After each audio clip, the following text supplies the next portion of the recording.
Friends, welcome to Kavitha சமையலறை. இன்னைக்கு நம்ம பார்க்க போகிற ஸ்பெஷல் ரெசிபி நல்ல மணக்க ஒரு சுவையான கருவேப்பிலை சாதம்.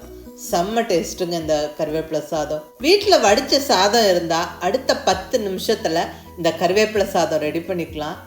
டேஸ்ட்டு செம்ம தூக்கலாக இருக்கும். மிஸ் பண்ணாமல் ட்ரை பண்ணி பாருங்கள்.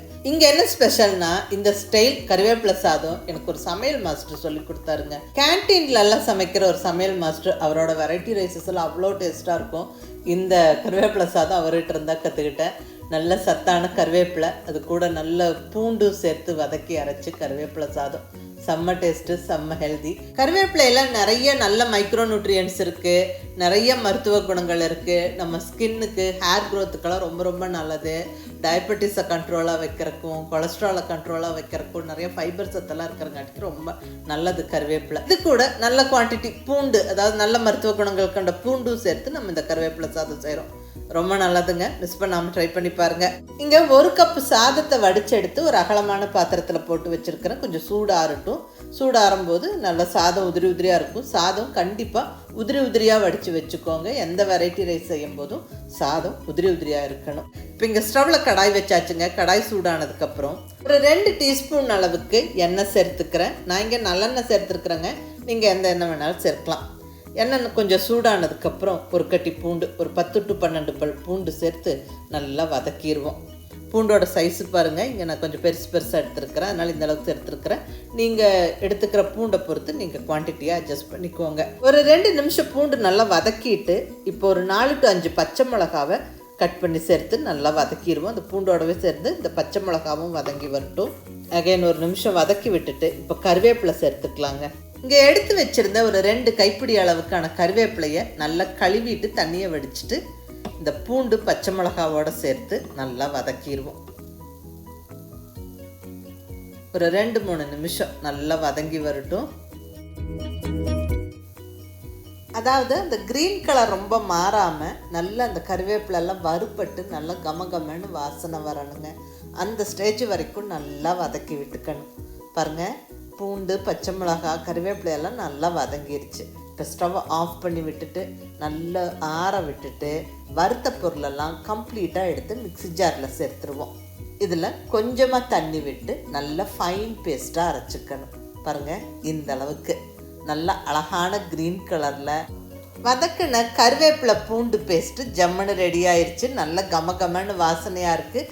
இப்போ நம்ம சாதம் தாளிக்க ஸ்டார்ட் பண்ணிடலாங்க. நல்லா அதே கடாயில் இன்னொரு 2 டேபிள் ஸ்பூன் அளவுக்கு எண்ணெய் சேர்த்துக்கிறேன். எண்ணெய் சூடானதுக்கப்புறம் 1 டீஸ்பூன் கடுகு உளுந்தம்பருப்பு போட்டு நல்லா பொரிய விட்டுடலாம். அடுத்ததாக 1 டீஸ்பூன் கடலைப்பருப்பு, இது கூட 1 டேபிள் ஸ்பூன் அளவுக்கு உடைச்ச முந்திரி பருப்பு, கூடவே 1 டேபிள் ஸ்பூன் வறுத்த வேர்க்கடலை. இந்த முந்திரி பருப்பு வேர்க்கடலை எல்லாம் போடும்போது அந்த வெரைட்டி ரைஸ் சாப்பிட்றதுக்கு ரொம்ப இன்ட்ரெஸ்டிங்காக இருக்கும், ரொம்ப நல்லாயிருக்கும். இருந்தால் மிஸ் பண்ணாமல் சேர்த்துக்கங்க.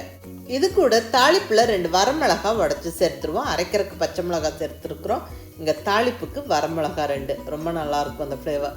அடுத்தது ஒரு கொத்து கருவேப்பிலையை உருவி போட்டு நல்ல ஒரு ஃபியூ செகண்ட்ஸ் வறுத்து விட்டுட்டு இப்போ அரைச்சி வச்சிருக்கிற அந்த கருவேப்பிலை பூண்டு விழுது கம்ப்ளீட்டாக சேர்த்துருவோம். இப்போ தேவையான அளவு உப்பு சேர்த்துருவோம். ரைஸுக்கு எவ்வளோ உப்பு தேவையோ அது இப்போவே சேர்த்துருங்க. அடுத்தது ஒரு 1/4 டீஸ்பூன் அளவுக்கு மஞ்சள் பொடி மிஸ் பண்ணாமல் சேர்த்துக்கங்க, ரொம்ப நல்லது. அந்த க்ரீன் கலரும் நல்லா ஹைலைட்டாக தெரியும். நல்லா வதக்கிடுவோம். மோஸ்ட்லி நம்ம கருவேப்பிலை பொடி பண்ணி வச்சுட்டு அதுக்கப்புறம் தாளிப்பெல்லாம் சேர்த்து அந்த பொடியும் சேர்த்து நம்ம ரைஸ் கலந்துக்குவோம். அது ஒரு விதமான டேஸ்ட்டோடு இருக்கும்னா, இந்த மெத்தடில் செய்கிற கருவேப்பிலை சாதம் இன்னுமே டேஸ்ட் அதிகமாக இருக்குங்க. ஏன்னா இங்கே பூண்டும் சேருது, நல்ல தொக்கு மாதிரி அரைச்சி வதக்கிட்டு சாதம் சேர்க்கிறோம். நம்ம லஞ்ச் பாக்ஸுக்கு எடுத்துகிட்டு போனாலும் மதியம் சாப்பிடும்போது அது ரொம்ப ட்ரை ஆகாமல் ரொம்ப நல்லா இருக்குங்க. நீங்கள் ட்ரை பண்ணி பாருங்கள். இப்போ நல்ல உதிரி உதிரியான சாதம் போட்டு நல்ல ஈவனாக நல்லா கலந்து விட்டுடலாம். நல்ல அந்த அழகான க்ரீன் கலரோட சாதம் சூப்பராக இருக்குது பாருங்கள். கிளறும்போது கமகமன்னு வாசனையாக இருக்குது. இப்போ இந்த ஸ்டேஜில் கொஞ்சம் எலுமிச்சை சாறு சேர்த்துடலாங்க. ஒரு சின்ன எலுமிச்சம்பழத்தில் ஒரு பாதி எலுமிச்சம்பழத்தை இங்கே புழிஞ்சு விட்டுக்கிறேன். ஒரு 2 டீஸ்பூன் அளவுக்கு எலுமிச்சை சாறு. இந்த கருவேப்பிலை சாதத்துக்கு இந்த சின்ன புளிப்பு சுவை இன்னும் எக்ஸ்ட்ரா டேஸ்ட்டு கொடுக்கும். மிஸ் பண்ணாமல் சேர்த்துக்கங்க. எலுமிச்சை சாறு சேர்த்து நல்ல ஒரு தடவை கலந்து விட்டுடலாம். அவ்வளோதாங்க, அருமையான சுவையான கருவேப்பிலை பூண்டு சாதம் ஜம்முன்னு ரெடி ஆகிடுச்சு. இது ஒரு பக்கா டேஸ்டியான ஹெல்தியான ரைஸு. வடித்த சாதம் வீட்டில் இருந்தால் அடுத்த 10 நிமிஷத்தில் இந்த வெரைட்டி ரைஸ் செஞ்சிடலாம். ரொம்ப நல்லாயிருக்கும். மிஸ் பண்ணாமல் ட்ரை பண்ணி பாருங்கள்.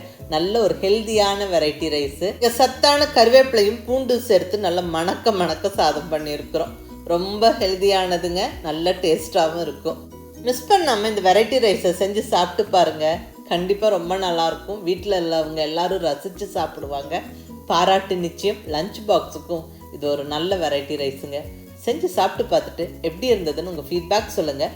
பிடிச்சிருந்தா லைக் பண்ணி, ஷேர் பண்ணி, கமெண்ட் பண்ணுங்கள். கவிதா சமையலறை சப்ஸ்கிரைப் பண்ணி என்னுடைய மற்ற ரெசிபிஸும் வீடியோஸும் பாருங்கள்.